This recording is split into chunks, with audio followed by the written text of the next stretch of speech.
we are live. We should be live on YouTube, Facebook, Twitter, and Twitch.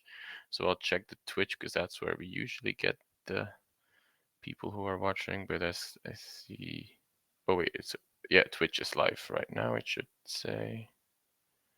Let's check the audio. Yeah, should be live. I'm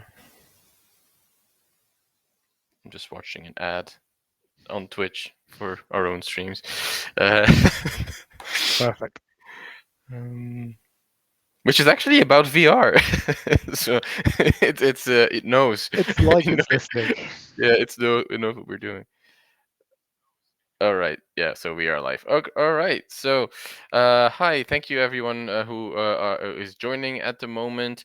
We're doing something we've never done before today. We're looking at a VR game, and more specifically, the recent Assassin's Creed VR game, which I think came out about like less than a month ago. Like I think was mid-November. 16th of November. Yeah, 16th of November. So there won't be live gameplay. We will be showing some clips, and we will be doing so talking with Richard Cole, who you might remember from last year. He You went on with Esther Eidenau, I think, at the beginning of season 2 to talk about your own VR reconstruction or VR experience of the Oracle of Dodona in Greece, which I think everybody can access right now on the MetaQuest. But for those of you, in the audience who weren't there at the beginning of in September 2022, maybe you can briefly you know introduce yourself again, and so everybody knows who you are. Of course, Alex. Yeah, it's wonderful to be back. Thanks so much for having me. I'm Dr. Richard Cole, lecturer in digital classics at the University of Bristol.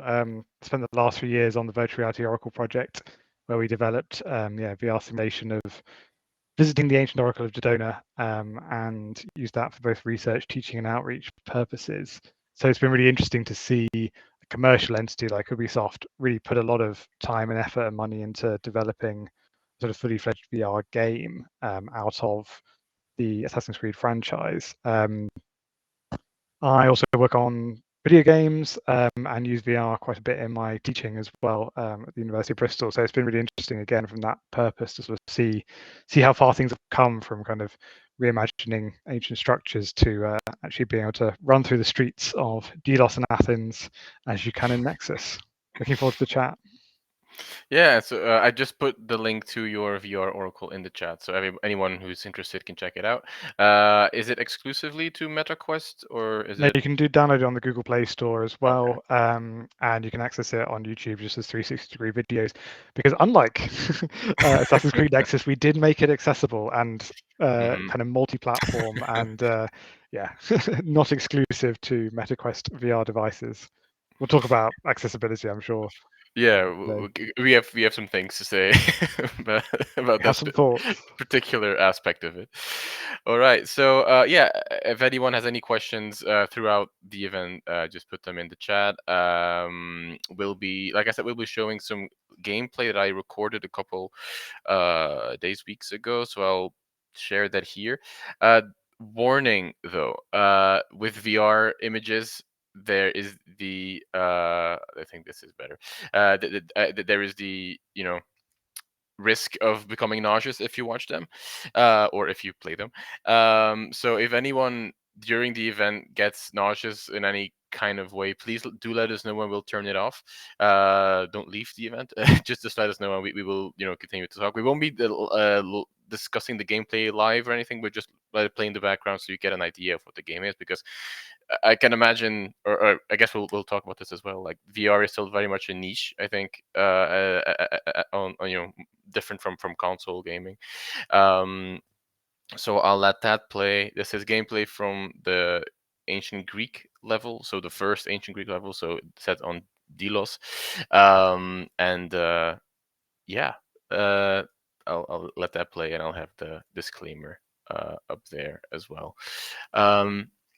All right. So yeah, so I have a couple of questions that I've prepared. So we'll listen to questions from the chat as well, of course. But I was wondering, based on your background with classics and VR, and of course, your own experience making a VR experience. What are your first thoughts on something like Nexus? Do you think this is a game changer in the way the antiquity can be represented in games? Do you think it's maybe it doesn't live up to the expectations that were surrounded by it, or how does it fare in comparison to other existing reconstructions of the ancient world in VR? So what are your your first immediate thoughts on this? Yeah, I think it's a brilliant question. My initial thoughts from playing it, not to completion yet, but playing a decent amount of it, is that it's a really important milestone in the possibilities that VR opens up for exploring, examining, and indeed researching aspects of antiquity. I think it does some things very well, and other things are still quite difficult to make work in this kind of space, even for a Mm-hmm. company as large as Ubisoft with as much resources as they have. So, for instance, I mean, thinking back to the video that you just started, the initial ambience, the kind of Mm-hmm. being in the space, the sense of presence that's evoked, that's incredible. Mm-hmm. You get it from Odyssey, Assassin's Creed Odyssey 2018.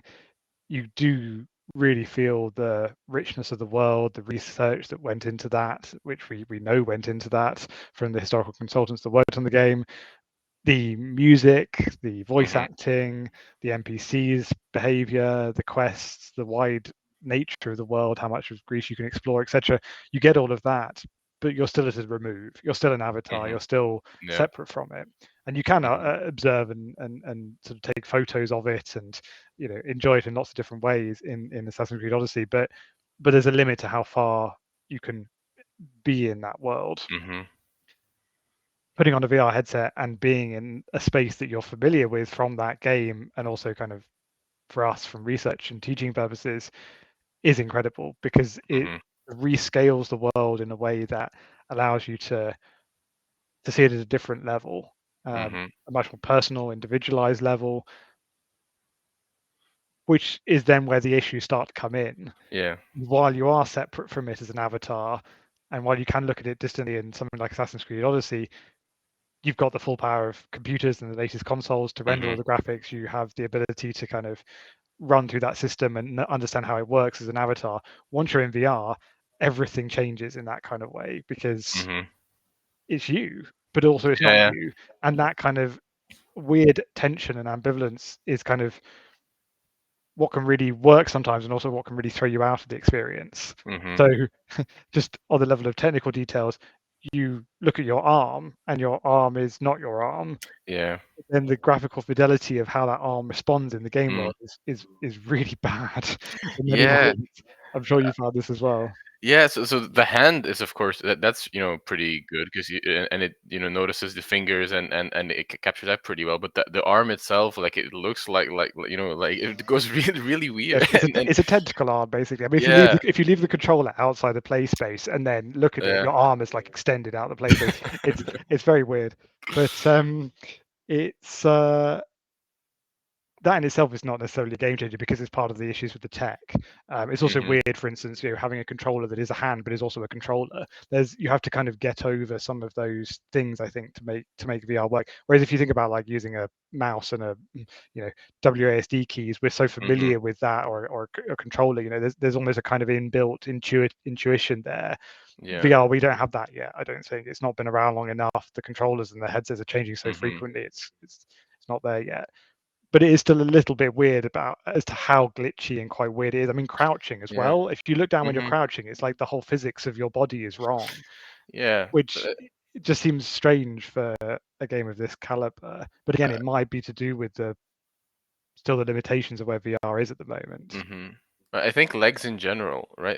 I think because the legs aren't captured. So, and I was when I was playing one of the other levels, like the so it's not just ancient Greece, so we should maybe clarify that. So there's also levels set in Renaissance Italy, so those that tie into the Ezio trilogy, and then there's levels set in the U.S. during the American Revolution, where you play as Connor from Assassin's Creed 3.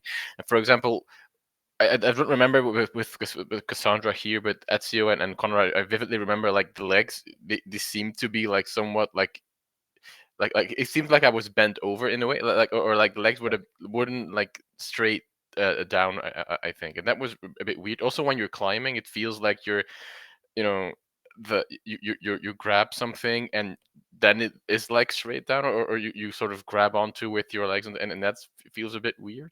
Exactly, and I But think this is we may be focusing a little bit on the kind of small technical glitches, but these have a big impact when you're trying to explore the world as you yeah. slash your avatar, Hmm. because rather than it being your avatar and that kind of connection that's been heavily theorized as to how we kind of relate to avatars in games, rather than it being like that, it really does seem to put you in the driving seat, especially for things Hmm. like climbing. Even when you can automate running in this game and other things, you still have to physically move your hands to climb up Yeah. constructions, buildings, ladders, to enable that parkour that we're so familiar with from the Assassin's Creed Hmm. franchise. And that then when there are technical issues and you're sort of fighting the kind of mechanics of it, can feel quite yeah, it sort of breaks immersion quite easily, or can Hmm. feel quite clanky and quite awkward. But some of this probably is less of a problem for people who are very familiar with VR games, and may Hmm. become less of a problem as the tech increases in Hmm. both graphical fidelity and sort of managing the thing that is really difficult, which is managing spatial awareness in VR in Hmm. comparison to our spatial awareness of what's around us. Yeah. Yeah. And we should say the game does provide for some of that. It provides levels of comfort zones, um, which are really interesting. Some involve giving yourself a nose in the VR world, so Really? that you Yeah. actually yeah. So it sort of Well. centers your vision. Some will tunnel vision everything you see whenever you move, so you don't see the peripherals when you move. Um, Okay. Yeah. Sometimes you can actually then reduce the whole sort of way of moving in the space to just teleportation, which is much more Yeah. common Hmm. in other VR antiquity related simulations where Hmm. free moving is almost impossible. It hasn't really been tested much yet, and you teleport around the sites. Hmm. You can do that in this as well as a level of comfort, but it's almost impossible to actually play a game like that. Yeah. So there's a tension here between how VR is traditionally used when it involves exploring historical sites Hmm.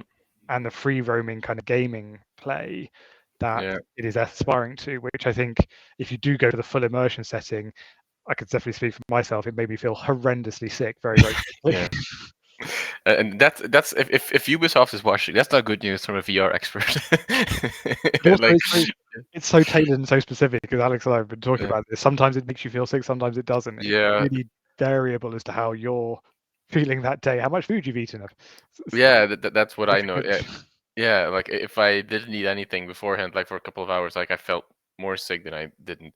And if I had, I mean, um, but yeah, I think you can teleport, and so that there is a function for that, but it's like doing the parkour isn't as vivid or isn't like immersive, and in general, I think there's this idea. I mean, of course, you know this better than I do, but that I think in general there's this idea that VR is like the ultimate, immersivity machine. Like in the late '90s, like the Hamlet on the holodeck book by Janet Murray. The idea of the holodeck, the fully immersive, narrative experience. I think VR might, be approximating that the most, but at the same time, like I feel the harder or the more you sort of invest in some like immersion as they do here, the more easy it's broken. And I feel constantly as like I'm supposed when I'm climbing this, like I'm supposed to feel like Cassandra, I think, or I don't know how I'm supposed. I don't know what that was the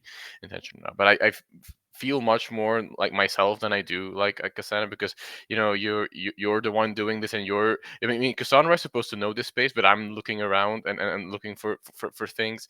When your arm gets itchy, like you're the one scratching it, and not Cassandra. If your phone buzzes or something, like you look at it, or um, if yeah, like here, like during what should it would otherwise have been cutscenes, like you sort of like look around while she is talking to the guy, like it's it feels like it's actually less immersive in a way, and also the physical trouble of putting on the headset, and if you strap it on too hard, like you get a headache, like stuff like that. Like, is it some sort of like paradox or something? I think Um, it's a really interesting point to investigate because you're right. When you play the game and play it well, in a traditional sense, you can sort of feel more attuned to the world and your avatar, mhm, and you relate to whatever's happening. But in a VR game, there is a particularly strange relationship that I think is created between yourself and the avatar that mhm, is hard to um,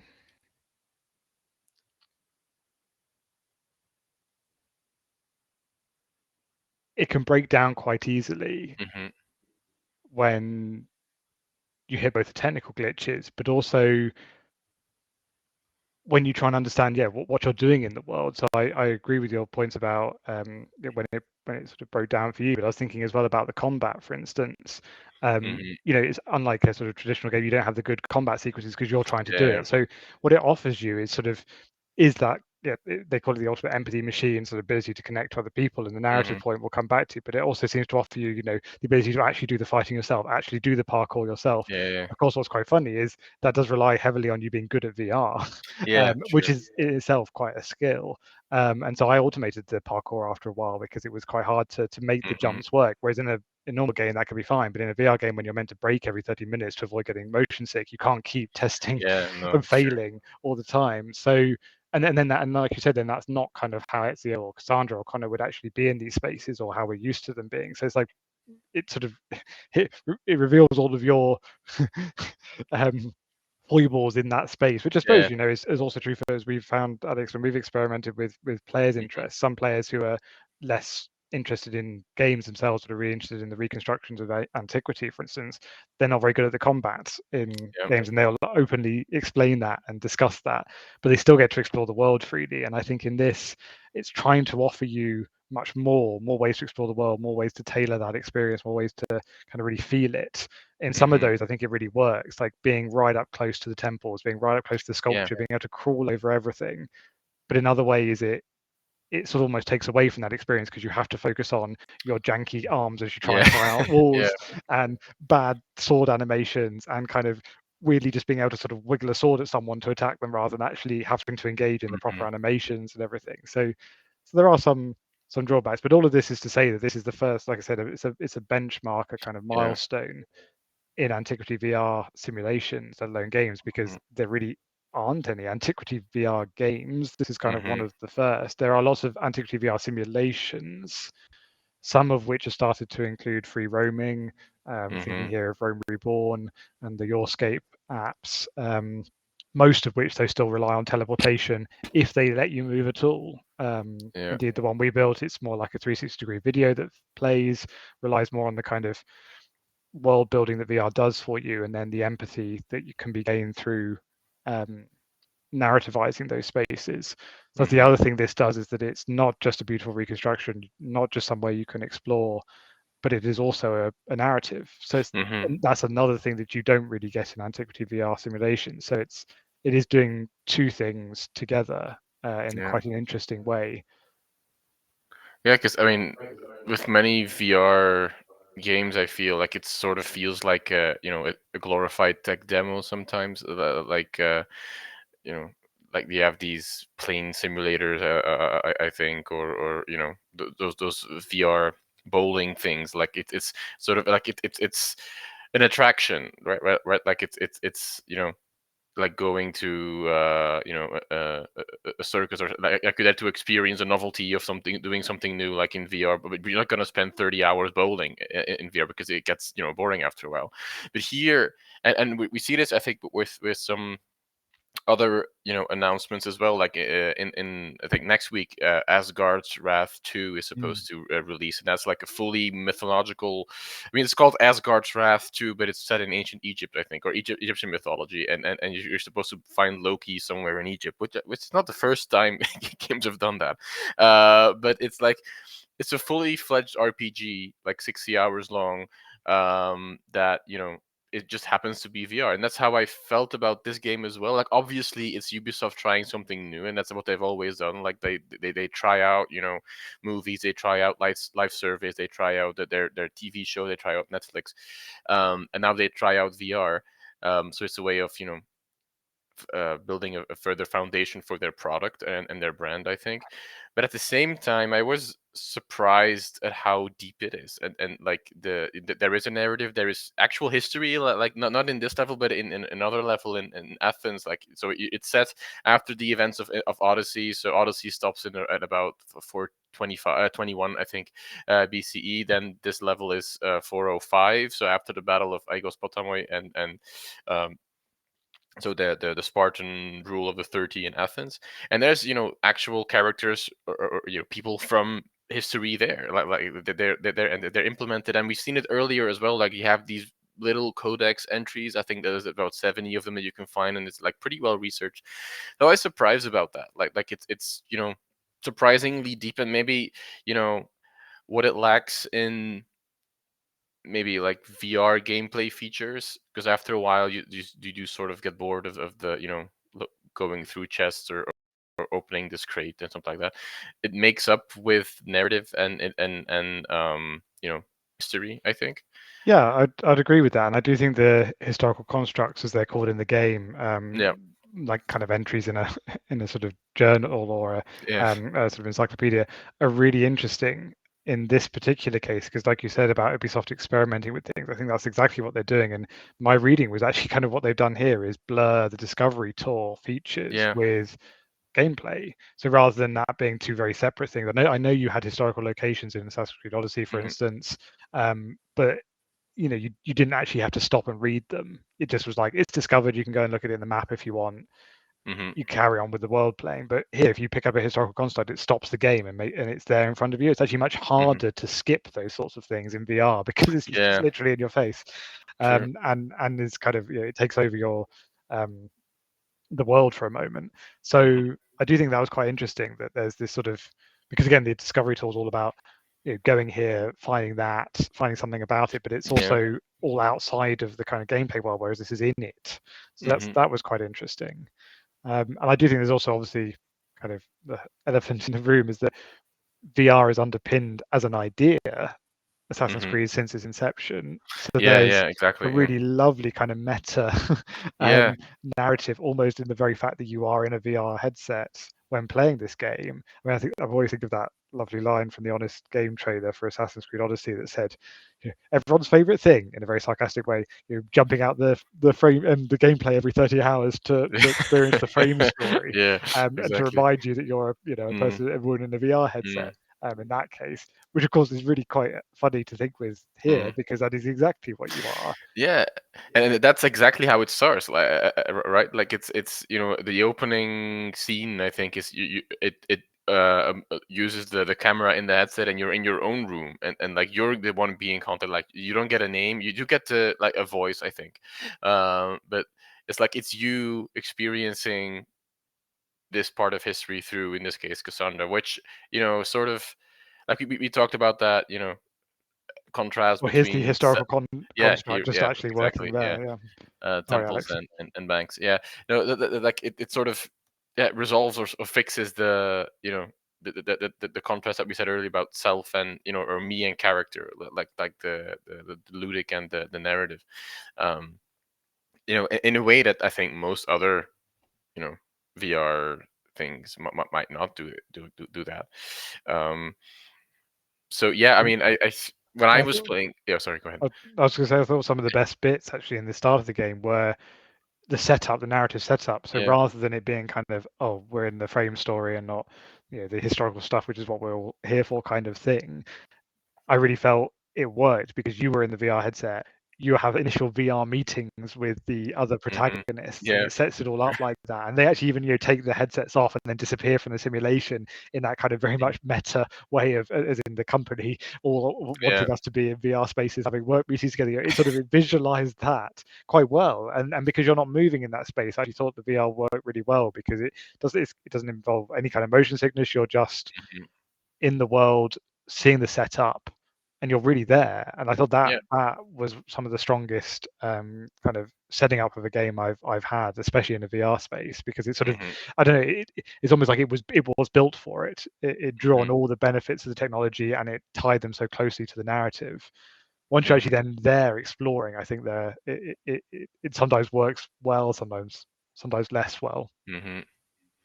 Yeah, no, I think you're right with that, and I see also just to briefly point out, like in the chat, Chris has been pointing out many of the the nice historical elements of it, and that I think they did a pretty good job with you know making this not just no, I mean just a tech demo because it's difficult to name, but they did do like additional historical research.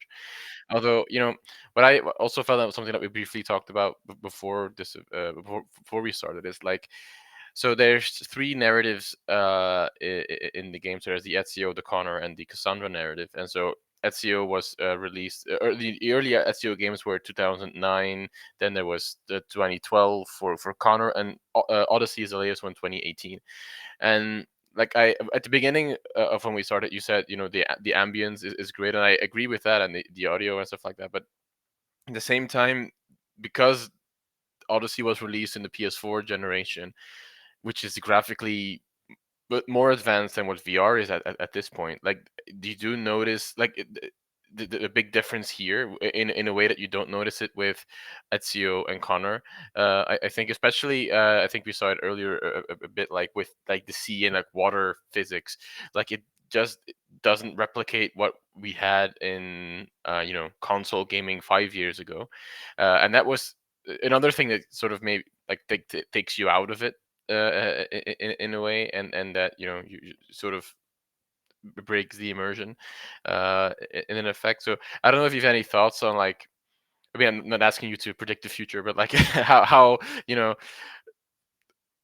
at what point could we say that VR could replicate accurately like what we had in console gaming like in 2018 in terms of like audio visuals.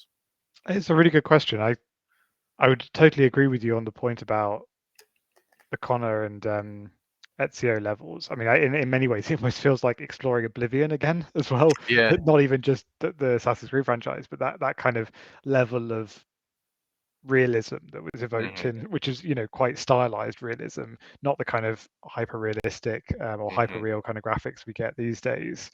Um, and that's okay, I think, because it feels like that's the kind of space that you're in. So it is like going back in time, in Hmm. not in the game, but in Ah, playing the game. it's again meta. You see what I did there? Yeah. But the yeah, I think you do notice the differences with the Odyssey Hmm. comparison. With the future, I mean, I think VR offers some really interesting opportunities, and you see this kind of with things like VR chat and even Horizon Worlds and things. That VR offers a space to create differently. So I find it kind of a little bit frustrating in some ways that we're just moving towards again a kind of not hyper real. I'm thinking of oh, what's the word? Photorealism, or Photoreal. Yeah. yeah.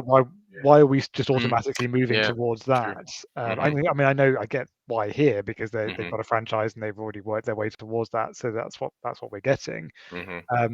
But VR does offer a different sort of different opportunities. So while trying to predict the future, I guess you could say that it will move towards hyperreal as the tech improves, but also I think it does offer some interesting opportunities for new types of storytelling. And indeed with the Yeah. virtual reality Oracle, we actually went much more towards the stylized, the abstract, Mm, cartoon-like, hmm. precisely not to say this is a reconstruction, but instead to think more, okay, how can we approximate ideas of the past? How can we Hmm. approximate what it might have been like rather than, oh, look, this is ever closer to Yeah. reality. No, that you're right. That's and I think you avoid the uncanny valley trap there, because the closer you get to photorealism, the easier it is to break it. And I think maybe this is the good example of that. Like the you know the character animations are good, but like the sometimes with the characters they if you stand in the correct spot, like they look you in the eye, but then if you move, like they're still looking, in the same direction, like it doesn't really work that well. Also, the audio, I think I mean, the music is great. Like, the music, you can there's an entire soundtrack on YouTube and Spotify, and it's fantastic. Like, if you love the Odyssey soundtrack, you'll love the the bits of and the light motifs that they've recreated here.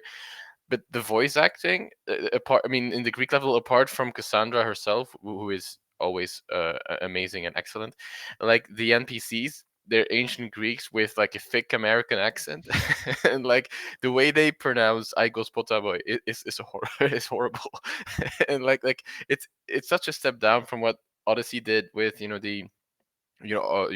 almost all Greek voice cast, and you had the Greek, ancient Greek NPC barks, that you heard. They didn't do that anymore, and I thought that was a bit of a pity, because they could have just copy pasted that a bit, from Odyssey itself. It does seem a weird design choice, yes, to have American-speaking Greeks, Yeah. because it is really quite jarring, especially when you Hmm. do have like authentic Greek music being played still at the Mm, moment. So it does. I mean, I do accept that we had this comment with the Oracle as well. If you take it to Greece and play it to Greek-speaking people, then hearing English Greek-speaking accents is weird. yeah. So it's not just because it feels immersive from a Anglophone kind of perspective may not Mm, mean it actually is in any other kind of context, but it does seem a particularly strange choice here. mm, Just going back to the things I would love to praise it for is that mhm, although it doesn't quite have the graphical fidelity of Odyssey and things, it does provide um, people and narratives and real life in a way that most VR simulations of antiquity just don't give us any of that. Or mhm, they try and give a tiny bit of window dressing, but mostly VR antiquity related constructs are just airless, soulless, quite yeah. drab, quite well, very pristine and white and lacking in all the dirt and grime of real Mhm, space. And of course, what Odyssey does as a game is provide all of yep, those things again, but it's actually quite nice to see it in VR as well because it is quite a counter to what is sort of mhm, been the typical depiction of antiquity, whether that is indeed Rome or Greece, because you have reconstructions of the Parthenon, you have reconstructions of the whole yeah. Acropolis, you have reconstructions of the entire city of Rome, and some of them are moving slightly towards again a sort of more, I don't want to say realistic, but it's bringing back some of the lived experience elements because Mhm, games have been giving that have been providing that for some time. So it is mhm, quite nice to see. I have just seen as well a message in the chat from Max about hope there's a yeah. non-VR option for those of us who Mm. have severe motion sickness. No, is the answer, and it does give you severe motion sickness. um, I can Yeah. testify to that. So that is part of the problem. They do try and provide some comfort level options, but I don't Mhm, think they will be enough for people who mhm. really struggle in these spaces. No, and like we said, like the parkour as well. Like it's I don't think I would bother doing it if I had to teleport. Like it would just be easier to just go on the ground and in the streets. I think like it's just more of a hassle. Um, but I think, yeah, it's what helped me, and what I also told Richard, I think is in the beginning, is to move slowly and to turn slowly, and that does help. Like here in this gameplay, I'm moving pretty fast, and I think this is. I mean, this is a 50-minute recording, so I didn't get motion sick this time. But this, like, if you go fast and you sort of try to, it's paradoxical, and again, right, if you try to make it more immersive by doing things faster, and doing them maybe the way you would do in that actual space, you get sick, and then you sort of lose the immersion again. um but I think, yeah, I mean, I'm just assuming here, but I think that, like, in a way, we've grown accustomed to console gaming over like the past 50 years, and the way it works, on a mechanical but also a conventional level, what the conventions of it are. And I think with VR, we're still only getting to that point. Like, it isn't, it's still too expensive for what used to be games that are just like 2 hours or 3 hours maybe, and you pay full price for them. But I think, and I think it will become more widespread as time goes by. I think we'll start to, you know, grown accustomed to it more, and we'll, get this own sort of VR literacy in a way. I think. Yeah, absolutely. And then with that comes sort of an understanding of what can be done, because I think in some ways this just sets a typical kind of narrative from some of the Assassin's Creed games. There's the first thing you have to do when you arrive in Delos is assassinate some generals. Yeah, Anyone who's yeah, played Odyssey will be fully familiar with that. But then yeah. it does dig more into the history and the myth. Hmm. You have quests about Odysseus's bow. You have quests about the 30 tyrants, and it does enrich the space Hmm. in that way. Whether it fully utilizes the affordances of VR yet, I don't Hmm. know. I think it it goes a long way towards starting that process. Hmm.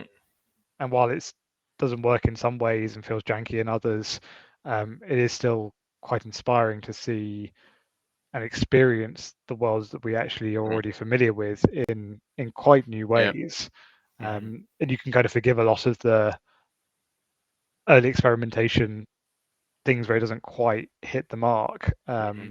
as a result. Hmm.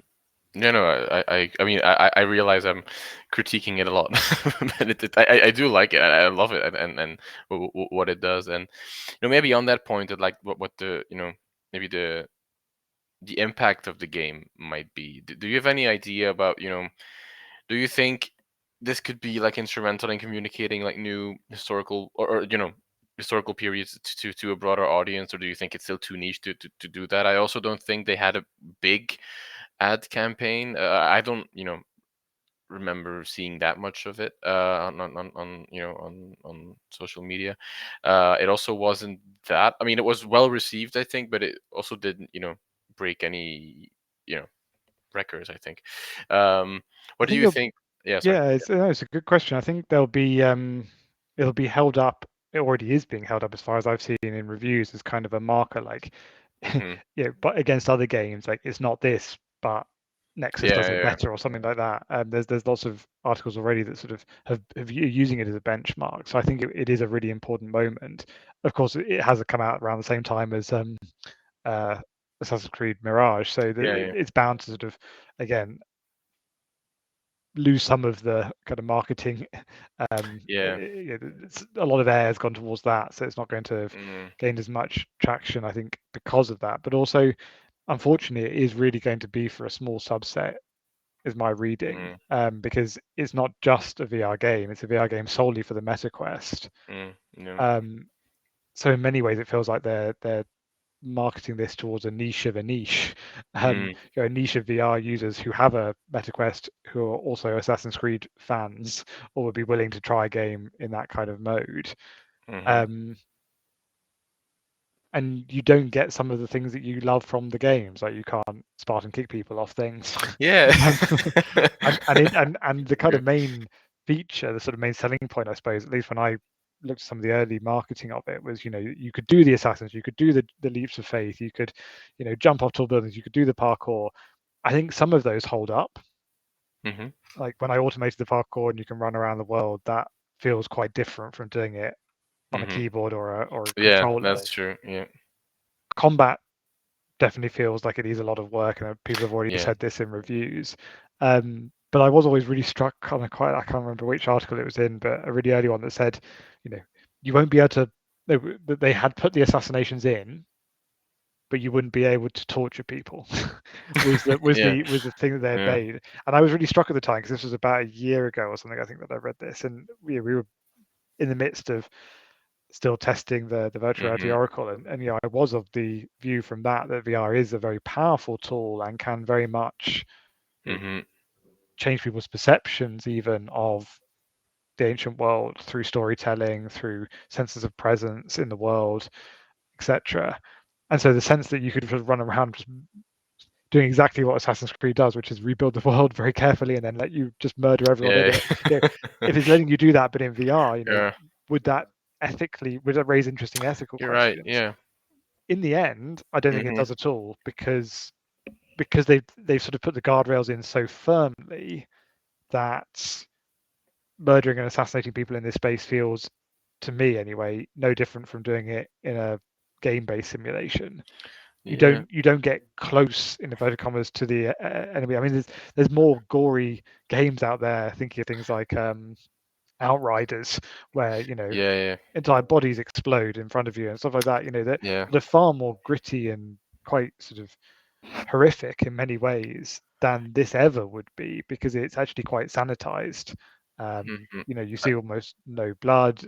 When you Yeah. assassinate someone, it's like bumping into them by accident. um, Yeah. so it doesn't provide the kind of immersion there. But then, of course, if it did, there would be huge ethical problems because it's VR and it is much more involved. So Yeah. yeah, I think it just stayed clear of those sort of ethical quandaries in some ways, which is probably for the best. Yeah. Actually, I haven't tried, but I mean, I also don't know if you have, but like killing civilians. Like, does that is that possible here? I I don't know. tested it just Yeah. because in For Assassin's Creed, academic purposes only. for academic purposes only. Um, it's again, you can't torture them. It's just you Yeah. sort of poke them with a sword, and Yeah. then Yeah. they die, and then you desynchronize. So it's the same kind of penalties as Assassin's Creed, but like I said, it doesn't feel any different from doing that. Yeah. Probably because there is a sort of weirdness of holding a controller. Again, it's what we spoke about earlier. It's not your hand. It Mm. looks like your Yeah. hand. It looks like you're doing stuff, but in many ways, there is still a very strong um, uh, gulf. There was a very big gulf Mm. there that the game doesn't bridge, and I think rightly so. Having said that, of course, VR in many ways has been used to challenge and really raise some Mm. quite problematic ethical questions. That's been its almost, especially in the documentary space. VR documentaries have Yeah. been known for putting people in very uncomfortable situations precisely to get them to think more deeply about some of society's biggest, challenges today, and Hmm. that's been its success. So VR has that capacity. It's not being used here to challenge No. um, what Assassin's Creed is, but it's also not sort of, yeah, it's not putting you in a position that would inevitably raise those questions. I don't think, and Hmm. I was curious as to how that would work. I don't know how you found about the assassinations and things. Yeah. Whether you felt more there than in the more present, to use a sort of scientific word, than Hmm. in a 2D. I was on a 2D screen. I don't know. The thing is, it ties back into what you said earlier about the combat. Not, it's one of the least impressive aspects, I think, of the game. I think the bow shooting, that's great. I love the, throwing the knives, and the hidden blade is cool, but the sword is m- more clunky than it should be, I think, because the I think reviews have pointed this out as well. Like, the enemy AI isn't that fantastic, and so like in other sword based or melee based VR games, I think you um so the enemies have like a general set of attacks, and you block those, and it's usually like this or this or this, and it's pretty basic. But if you sort of break that pattern and you go faster, and you just start poking them, whatever they doing, whatever they're doing with the sword, like, they don't always recognize that, or it doesn't always register what you're doing in that moment, so it doesn't feel like. I think the combat is one of the least well developed aspect, and it's I tend to compare it to the Star Wars Vader Immortal games. I think Mm. that the first one was 2018, something like that, and the sword combat was fantastic there. And I think, and you do notice a difference if you've played that before. um Or in even terms something of like Beat Saber. Beat It, yeah, yeah. True. um in terms of the ethical aspect, I think I didn't notice it specifically here. Also, because I've played Odyssey for hundreds and hundreds of hours, so I'm fully desensitized to these same Athenian soldiers in my path. But I get the point that you're making, and I think we saw it quite strongly. I think this week as well with the GTA 6 announcement, and there's the games that are well known for their rampant openness to rampant violence. And there was this shot of people at the beach in the trailer, and there were people commenting on social media like, "Oh, I'm looking forward to driving my car at 100 miles an hour through this beach." Like, I think that's exactly what you're saying as well. I didn't have it specifically here, maybe because it's yeah, I'm having played Assassin's Creed so much. Like, we're gonna see some soldiers here, for example.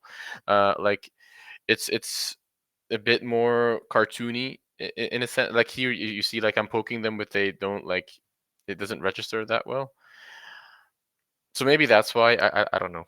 Um, Yeah, indeed. I think there's various levels of kind of distancing going on, whether mm, it's the sort of the way in which the sword doesn't work in certain contexts, yeah, but also there's no sort of there's no the famous the Wilhelms from films. There's no Wilhelm yeah, screaming in the background when things happen.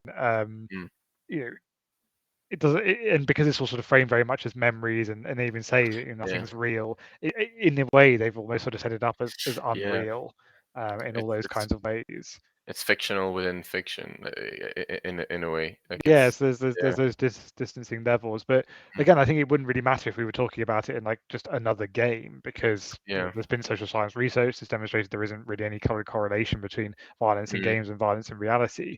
So I'm not so interested in that here. It's just what VR does when you can do all the thing. If you could do in VR what you do in mhm, games, but really do it as you, then I think there are some interesting questions that are raised there, precisely because of yeah, the ability for VR to make you feel like you're involved in that world, to mhm, make you raise those ethical questions that can be raised in um, other VR documentaries and things. yeah.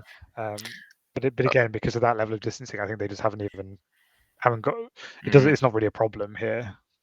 I also think what might influence this as well is that the spatio-temporal you know removal of this to our, like, this would be different if it was a contemporary setting. Like, you would feel otherwise. Like, I think early historical game studies authors have remarked that, like, on Assassin's Creed, like, you know you're the perennial enemy is the Knights Templar, and people aren't, it's plausible to assume that most people playing Assassin's Creed won't be offended if they have to fight, the Knights Templar as their enemies. But if it's a more contemporary setting, more sensitive setting, might be different as well in a way. So it might be interesting to see, how different people react to that, but with empirical play research. But Indeed.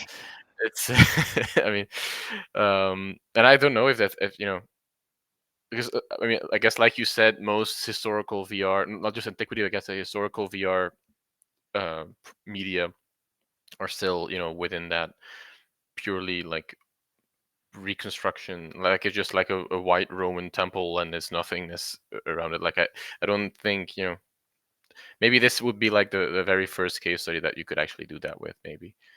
Um, It is, yeah. That's what I said again, sort of benchmarking mm, and being a real milestone. And I think that outside of the kind of NPC world that we're seeing here, which feels quite generic and is very familiar from mm, games, it doesn't feel hugely different.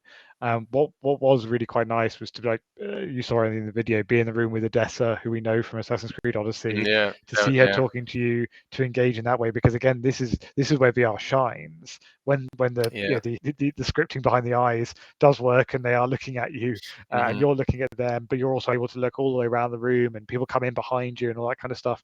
It that's what sort of really Yeah. that's what's provided by VR that really isn't available in other media.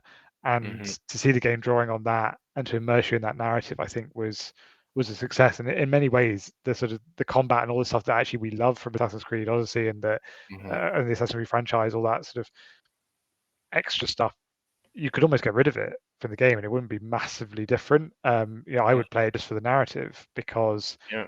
they have put a lot of effort in there, and it still does all the things that I think Assassin's Creed Odyssey does well. Dare I say it, it does still do mashup stuff. um, because you've got Tales from the Odyssey, you've got Tales from History. Even the main the kind of MacGuffin that everyone's searching for in this is hmm literally an Yeah. ancient. Um, machine that exists, but in this game is obviously an easier artifact that has more mystical properties that somehow is going to help people be like Cambridge Analytica but worse, um, Mhm. and predict the future and everyone's sense of themselves in the world and what they're going to do and everything. Mhm. But it's I would follow it for that, and the moments like what we're seeing here, um, because you are so much more there. I keep using the same That's words, true. but again, that sense of presence, which is a Mhm. measurable quantity in VR, I definitely had it in these moments, Yeah. and actually less in some of the combat ones, even some of the parkour. Like I said, when that works, that also does really feel quite special. Mhm. Yeah, no, I think yeah. When Odessa first walks through the door, I was like, "Whoa!" Like I was very, this is so cool. Like, and it almost felt, like in a way, like I imagined, what if Socrates were here, for example, from the main game, and I actually think it would have worked less good, because you wouldn't have be able to have like your own choices to his questions, like because you don't have the choice mechanic here.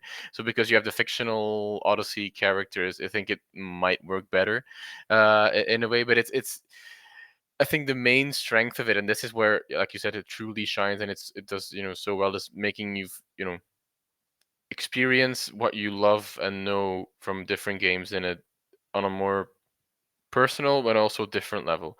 Like I think that the sense of scale is completely different. Like walking next to a temple and you look at it as always really high, or having the demigod sword in your hand. It's like, okay, this is how big it actually is. Like those, I think that's, yeah, what you said, but with like the strength of VR and where it shines. I think. Yeah, the affordances definitely are there in the sense Mm. of scale. I think they're also even there in, weirdly enough, some of the mini games, like where you have to, in some of the this sort of part Yeah. of the story. Or there's the Greek Antikythera on device, um, Which is the but second time this year we have it in historical fiction. Like, yeah. well, it's And just the like I image. was thinking. It's just like the Phaistos disc in Assassin's Creed Odyssey. Yeah. There's this kind of obsession with using these things, and they're sort of known about, but not all of their stuff can be deciphered or known. Then they Mm-hmm. sort of they act as these kind of like lovely MacGuffins because you can just make whatever you want up about them. Yeah. Um, but yeah, it's in moments like this where you have to do like little coding. You have to move things around with your Mm, hands, and again, that's yeah. like it's using VR for what VR is good at. Like you said, Yeah. you also get the kind of lifting chest and stuff, but actually that's quite hard to do because again Mhm. VR allows you to do it in space everywhere. But I actually found like constantly bending down and trying to find like the actual point that I could interact with on Yeah. certain things was frustrating and Mm, annoying. What worked well was when like you had to do a bit of coding, very very basic, true. to Yeah. sort of move things around in front of you.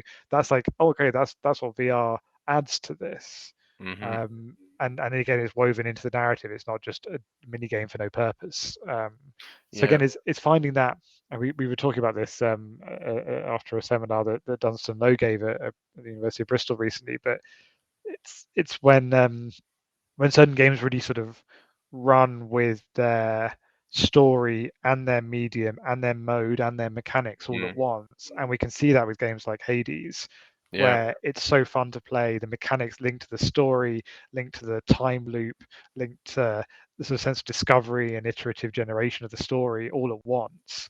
Mhm.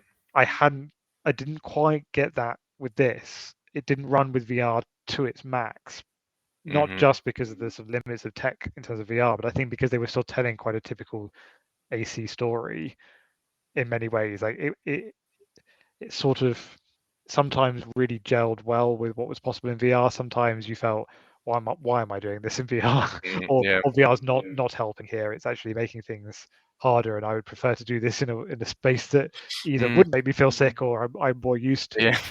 But I Mhm. think that it is, because it's an early experimentation, it's going to hit some of those things very well. It's going to struggle in Yeah. other areas, and I think a lot will be learned from this, even if it's in itself it doesn't revolutionize how we explore Mhm. historical spaces. I think it will act as a really important step on that journey. Mhm. And so maybe tying into that, and um like, what do you think, well, maybe this is just repeating what you just said, but like, what do you think are, let me rephrase it. What do you think other designers looking to replicate or simulate history or antiquity in VR could learn from this, or from Nexus. Um, because I think that the things we've critiqued the most is like the combat and I'm dropping the sword here, and janky sword. yeah, Jackie sword. Like is the combat and some of the the parkour doesn't always work, or the climbing isn't always, and those are actually the Janky the, hand. the, Sorry. those are the Assassin's Creed things about it. Like, so what do you think are like the main takeaways, or what other studios could learn from this? It's a really good question. I guess it depends what they're looking to do, because again, VR doesn't have to be used in any particular way. It just so happens that because it's only been around since about 2015, especially for Yeah. kind of antiquity-related VR simulations, it's mostly gone towards the sort of architectural reconstructions. Because you can 3D scan objects, or you can put in geographic data and get out a kind of quite a good fidelity simulation, and then you can run with that. I do think it's interesting that this is the first narrative orientated experience we have that is also within a relatively high fidelity Mm. um, Yeah. architectural simulation. Again, I think that's because we've already had that is what the AC franchise has been providing for some time now. High graphic fidelity simulations that are reasonably well researched, Mm-hmm. that have to cut and paste where they need to, but also provide nuance and historical data where they can, and also the ability to run through that and play the game, but also not play the game in terms of the Mm-hmm. discovery tours. So Yeah. we've already been getting that from them. This, of course, is the first time we've seen it in VR, and I think other developers have been exploring those potentials, but are kind of from completely different angles because they don't have that whole franchise behind them. They're either academic projects that have blown up into Yeah. kind of commercial projects, such as Rome Reborn, or they're kind of commercial companies that are drawing on academic research like Lithodomus, or they're kind of pure academic-led projects like the VR Oracle was. There aren't a huge amount of kind of commercial VR Mm-hmm. antiquity-related companies yet, for perhaps quite obvious reasons. Mm-hmm. But in terms of what could be learned, I think, like I said, you're starting to see it with some simulations. So Lithodomus is a little bit of kind of trying to bring some of the life to their simulations. Mm-hmm. Rome Reborn has actually very recently brought out its latest version, its latest iteration, version 4, I think, which is a lot more detailed, and they're also experimenting in early beta phase with free movement through that space. Now they've got Mm-hmm. it, so that then provides much what we're seeing here, but in a world that is really, really based and grounded in all the research Mm-hmm. that has been done on the ancient cityscape of Rome, for instance. Obviously, there's still imagination and creativity at play there, but it's not been built just for a game. It has Yeah. been Yeah. built for that Mm. purpose to then be able to free roam through that. Great. Of course, it's still not going to have people in it, and so then this is what you do get thanks to a game. So Mm-hmm. I would be, and that's not to say that we don't see it in VR. The whole point of the virtual reality oracle was about narrative, about characterization, about visiting the people, Yeah. knowing the people who had been at Dodona, using ancient evidence to build those characters Mm-hmm. out, meet them, hear their stories. So we've done that, but you couldn't free roam through our world because of, Mm-hmm. again, limitations for the tech and the way we're using it for Yeah. education. So it comes back to that point. I said it depends what they're trying to get out of it. I'm not saying that every single VR simulation of antiquity needs to be this, Yeah. Yeah. but I think there are certain elements that could be brought out. Like if the model is not just, if you want to try and evoke the Parthenon, but not just the building, but how it might have been used, then I think actually a Mm-hmm. lot could be learned from how something like a Nexus, and indeed Assassin's Creed Odyssey, was built and works, because it provides different types of data streams that can be used to explore different facets of the ancient world. Mm-hmm. Equally, I'm really struck by the use of narrative here, because that Mm-hmm. that hasn't been seen much in VR at all. Yeah. Um, Indeed, in most VR games as well, kind of experiment with the tech more than they do with the narrative possibilities. But I also know that that's changing. Mm-hmm. There's a lot of interest from indie developers upwards, and creative technologists, to sort of really think through the limits of VR Mm-hmm. storytelling. Like, what can we use this mode to do? Does it change our idea of storytelling? Does it provide new Mm-hmm. means to tell new stories? And I think all of that is still to be discovered, is still to be worked out. Yeah. And again, this is a useful step in that direction. in both providing a typical sort of standard AC story, but also in using some of the affordances of VR to Mm-hmm. explore those in new ways. Mm-hmm. Yeah, I think that those are some very interesting points, and I think you're right in pointing out the strengths of, not just the game, but the game as a VR, you know, medium or product. Like it's like it might have resonate, or it might resonate stronger with people if it focused less on maybe like the standard AC things, like the camps and the bandits and killing, and more, interaction with people.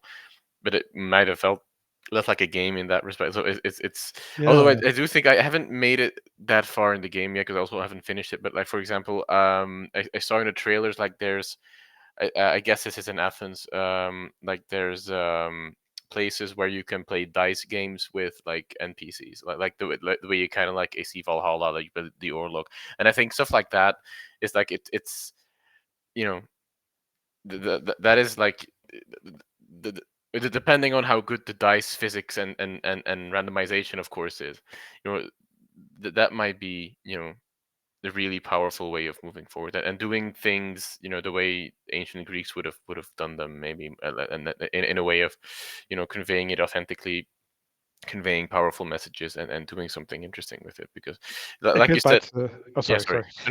No, go ahead, go ahead. I was going to say it goes back to what you were saying on Monday during the Antiquity Games Night chat about playing characters in something like Smite being Mm, as useful for starting to understand the kind of characterization of those characters as reading their bios and the kind of hmm.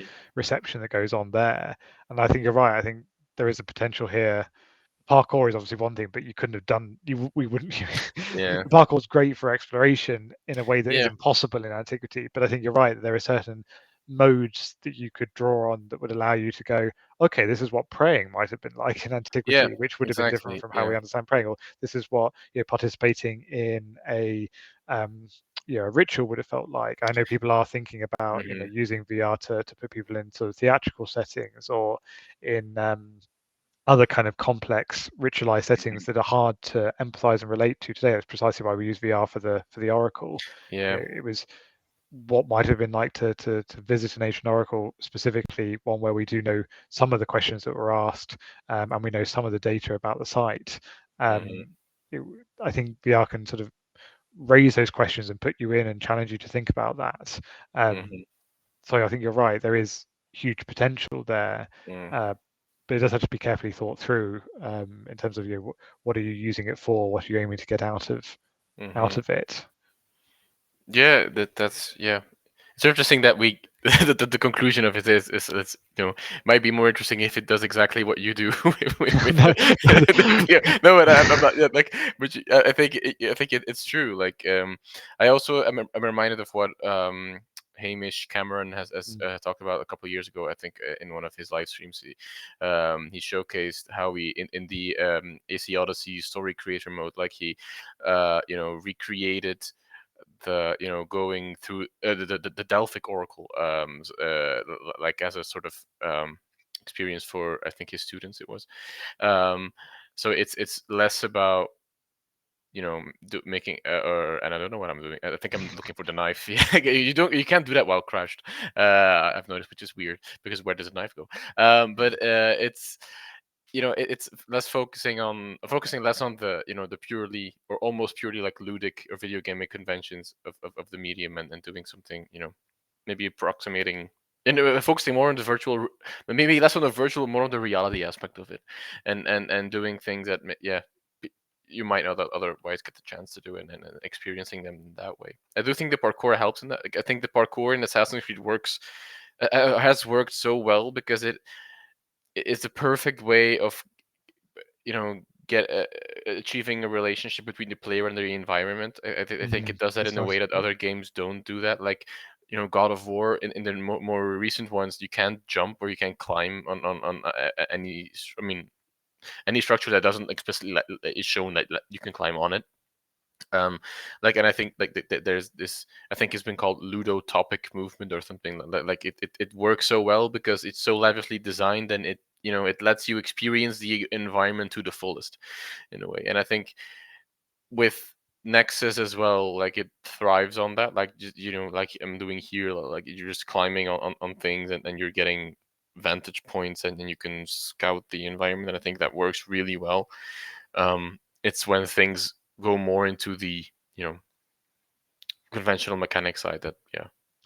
Yes, and I had been thinking about this in relation to the earlier levels of the game, that with Ezio, you're actually unfortunately confined indoors for quite a lot of time. Yeah, Indeed, in some tunnels as you're chasing um, some people out of cultists, I think. some cultists, yeah. Yeah.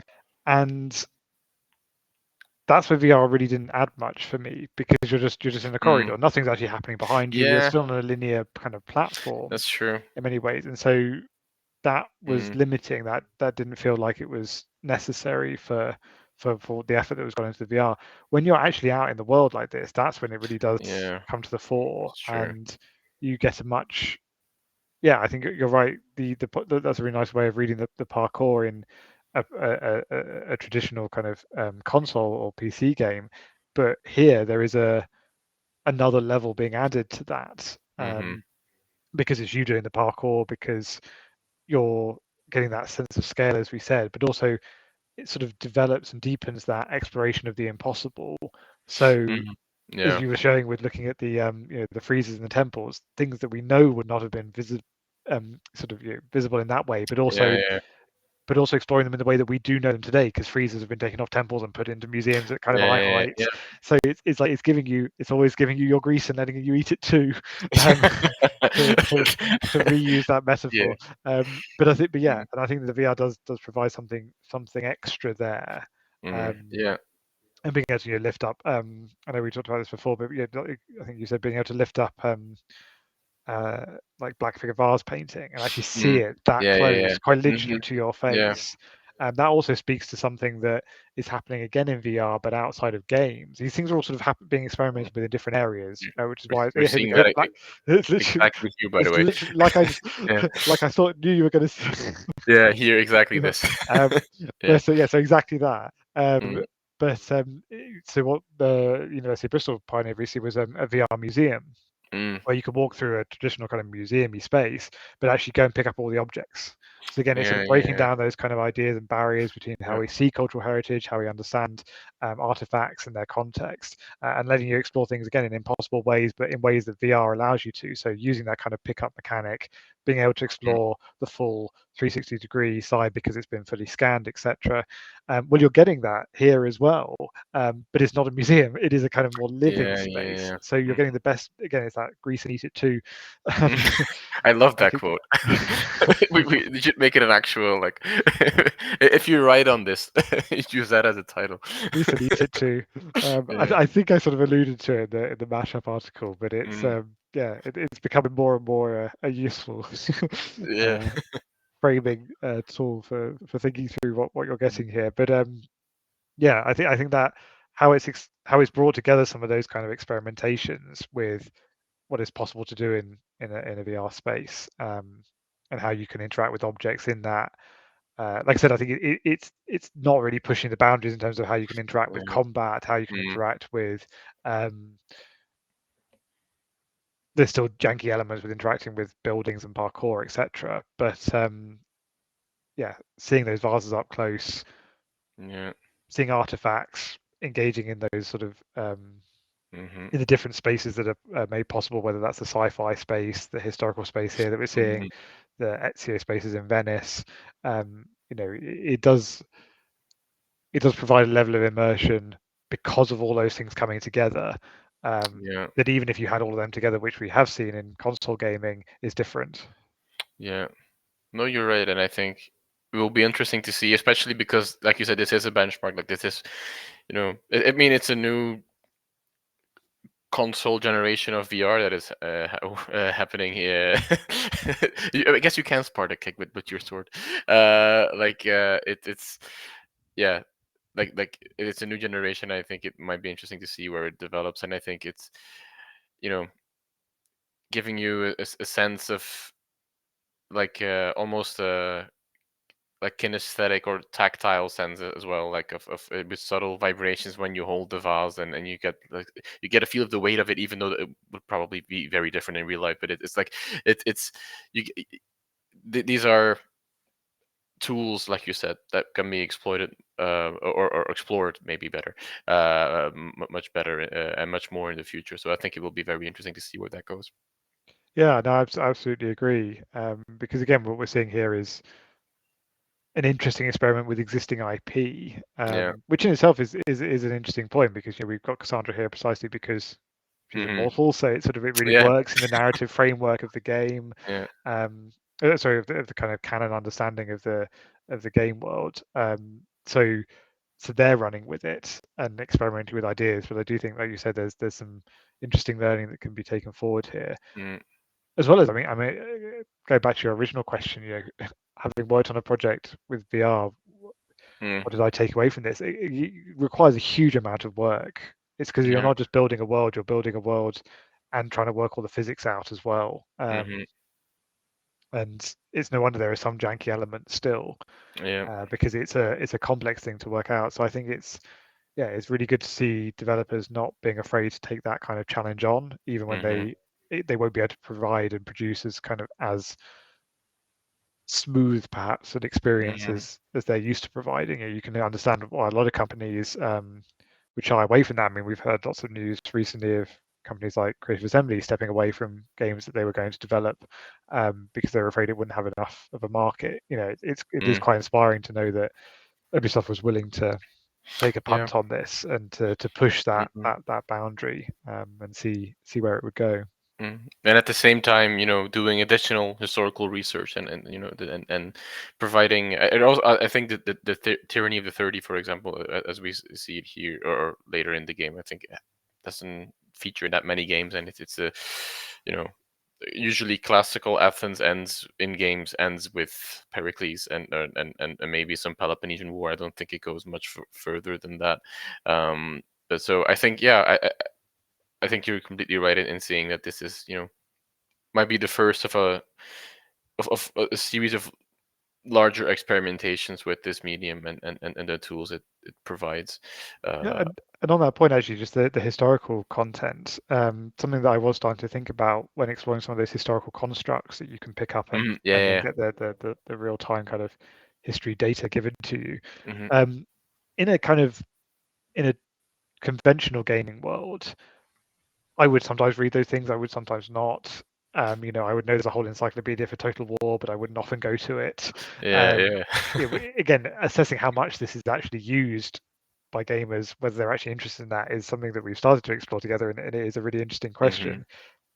Something that I was quite struck with for the VR version is not only that sense that you kind of had to read it, or you at least had to read a bit of it before you could skip it straight away, and it did actually stop the world Yeah, in the yeah. process, that you couldn't skip that bit. It always will do Mm, that. But more than just that, I was quite struck by the little ones I read. So again, I haven't read all of them, but the ones that I read that were about kind of lived experience in ancient Greece, for hmm. instance, it talked Yeah, about, one of them I picked up, um, was about kind of ritual activity on Delos, and how it wasn't just yeah, yeah. focused around Apollo, and that there was other things Hmm. going on, and it kind of told some of those stories. It was the first time I'd really noticed, although this did come up at the conference we were both at earlier this year in May, where we also heard from Stephanie Ann Murata from Ubisoft herself, who she's one of the historical consultants who worked on Assassin's Creed Odyssey and Immortals Phoenix Rising. And one of the questions that was leveled after her presentation was kind of, how do you interpret historical evidence? How do you actually Yeah. use it in the game world? And that question really stuck in my mind, both because it was a really interesting question to ask of someone who's done that kind of level of research, and how that research is then used.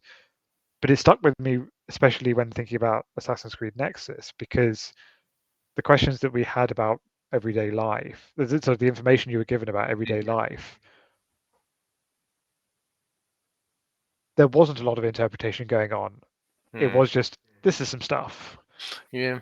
But Mm, when you're there in the world, you kind of want to interrogate that more, because I think that's mm, what VR gives you. Because if Yeah. you're reading it again, going back to that sort of traditional gaming world, you get a bit of historical data, but you're running around the game and you're having fun because you're running around the game. You may stop and go, oh, the Parthenon, there's some data Yeah. about that I want to read, or some Exactly. dates about this I want to read. But then you're kind of in that world. But when you're in the world, rather than just being Yeah. in the world for play, I do think you want to stop and go, okay, Uh, there's a statue there. What are yeah. people doing there? And so that's when I actually almost wanted more interpretation. Maybe again, this is because I'm too immersed immersed in the kind of spaces I've been in, which is precisely about using VR for research purposes. So you go into the space, you think, okay, what was the sensory experience like of being in an ancient sanctuary? What would I have heard? What would I have seen? Who would I have talked to? What were their concerns? When you start asking those questions, when you're in that world, you can't help but start to think about that. So Hmm. when I was in the Nexus world, I was just being given kind of, here's some history stuff, but not really like, how do we Yeah. know that stuff? But not just the kind of historiography, but Sure. also the kind of, we know from these people that this may have happened, but the reason they were actually writing about it was because of this. You don't get that. You just get, here's Yeah. some quirky stuff that we know, which is one level of research and one level of implementation. But I think VR does start to raise those questions about, well, how do we know this stuff, and what might it have been like because we know some of this stuff.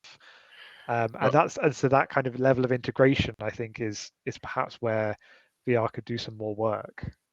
I think that's where they're, it parallels the evolution of the Discovery Tour itself. I think is with I remember, the big historical game studies scholar Jeremiah McCallum writing about this on social media about how the Discovery Tours in especially Origins and Odyssey, for example, like they don't, like they just have you watch or read something, but then in you go through the Greek islands, and it's about Greek agriculture, and you just you see people endlessly repeating the same animations of going with the rake through the field and stuff like that. Then in Valhalla, I think you actually do the things that the people that like the like you make a boat, and of course it's an abstraction, because it's you press the button, and you start to cut through or what's the word, like the saw through the wood, um and I think with Mirage, I mean, that there hasn't been word on a Discovery Tour for Mirage, but I think Mirage does it very well. Again, like the codex is much more expanded than it was in previous, and you even get um, like inventory lists of museums, like where you can find the exact piece, and it describe what it is, and it's very it's nuanced as well. Like it takes a it's almost an academic voice, but you're right. In here, it's like you get like a 300 abstract of like and of like this one topic, and you want to read the full paper about it. Like it's you or you might, if it's about, I think we saw one earlier about like temples and banks. I think like maybe you want to see some AI or some character do that, like instead of just an And, empty. Yeah. yeah, and you get a little bit of that, but I think you're right. It's kind of bringing those things together. Yeah. 'Cause I think Mirage has had a really good reception in terms of its attention to historical detail and Yeah. nuance and understanding, which can go into the world building itself, which is great.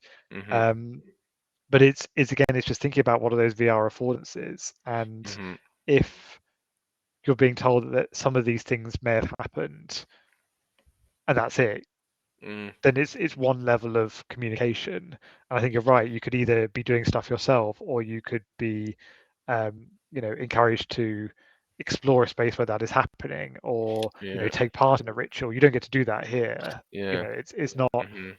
And so it's sort of thinking through what are the affordances, what extra can be brought by being in this space. And it's almost like by being in VR, receiving kind of quite a traditional didactic bit of historical Yeah. information is perhaps not the best way of learning about that in that Yeah. space. That's true. But again, that's not. I know the game is not meant to be just an educational tool. Yeah. That's not No. wholly not the point. But they are obviously experimenting with how to deploy kind of information about the world that they have carefully researched and put together, but Mhm. there's still an interesting space, I think, there to connect those things up a little bit. Mm. Again, I mean, maybe that would only be of interest to some players, and that's totally understandable. We play these games for lots of different reasons.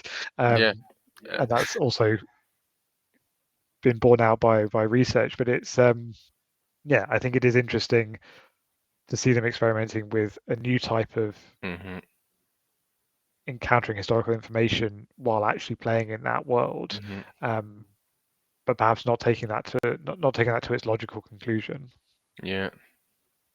No, I think, yeah, I think you're very right, and I think it's, like I said, I think it will be very interesting to see how this develops further, and maybe like in 10 years, what other, things like this have come out, and how they might take this more, you know action. I mean, it's like, in a film they say, show don't tell, and then in games they say do don't show, and it's I think that's, what we're saying here as well, right? It's like we're reading it, and like it would be interesting to actually perform the ritual, or perform, or do something like praying, and but of course it's again, it's trying to find a line between educational and entertaining as well, of course, but Yeah, they've got to sort of match up, yeah. and it will be interesting to see how this develops because it's there's a lot of work been going on around kind of AR and antiquity. So Mm, when you're in sites themselves, you can kind of see how things were, not just how they were rebuilt, but perhaps how they actually were. In terms of how they were used as well. I think as that develops and VR, AR headsets develop, the sort of combined headsets like the yeah. Apple one that's coming out, there's Mm, going to be some interesting spaces there that sort of offer up the best of both, that kind of active mhm, exploration, yeah. but also reconstruction, also reimagining all at once, and Mhm, possibly in the actual space itself, possibly not. These are things that are going to definitely feature more and more in our engagement with cultural mhm, heritage, both in museum spaces, yeah. ancient sites, and kind of in the kind of more commercial um, spaces. So yeah, I think it has been really interesting to have this kind of conversation now when Yeah. Nexus has just been released and when there's a whole host of other, as you posted today, a whole host Yeah. of other Yeah. exciting releases on the horizon, Yeah. to see how storytelling develops in this space, whether it will follow typical RPG patterns like Mhm. the other the Norse Egyptian one you mentioned, which I Yeah. have read some early reviews about as well. Oh, really? Yeah, just to see what it was from the kind of 15-hour gameplay that people get to do, Yeah. to see what it was like.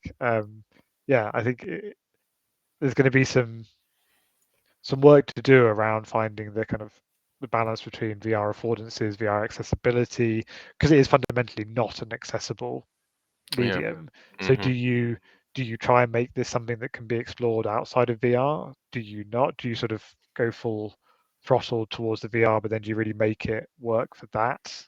Mhm. These are interesting questions that I think developers must be exploring Mhm. um, right now as the tech quite quite rapidly develops, and as our understanding of it and its impact develops as well. Mhm. Yeah, no, and that's, we talked earlier about maybe doing a follow up on this, in a couple of months, but let's go ahead and book, in a couple of years as well, and you see how, how developers take this further, because it is, if you, it's not like, people often made the comparison with 3D cinema, right? Like and that is like this new technical innovation that people, it doesn't. I mean, for many people, it remains niche, and they, it's different from, what they currently know. But the difference between the two, I think, is that VR is actively being implemented in business contexts, in museum and cultural heritage in ways that 3D isn't, for example. And so it is going to stay, and it will develop, um, so much more, and the ways in which, you know not just the cultural heritage, but also the entertainment, history reconstructions or simulations will, implement it, will be interesting, to see. Yeah, I entirely agree. Mhm. All right, so we've been going for about an hour and a half, and I have no more gameplay to show. We're watching me, clumsily try to climb this temple, which doesn't work. I get like, three of, blocks high, and that's how high I get. I don't know I if did you. find that mechanic really hard to Yeah, it's, not I didn't get even close to mastering, not even close to being able to do it. yeah, no, It just kept telling you that the sort of the info bar was like, well, just do this and then do yeah, that, and you'll be fine. And true. you're like, but that's not how it's working. Yeah, no, and then you suddenly get you get thrown like 3 feet away or something like it's it's difficult. You I'm throw happy. your arm out in a kind of like a sort of Yeah. Mufasa kind of Lion King way. It's like Yeah. ah, you sort of fall down buildings. Yeah. Yeah. Oh, yeah, I love that. Yeah, no, I'm happy I'm not the only one with with that problem.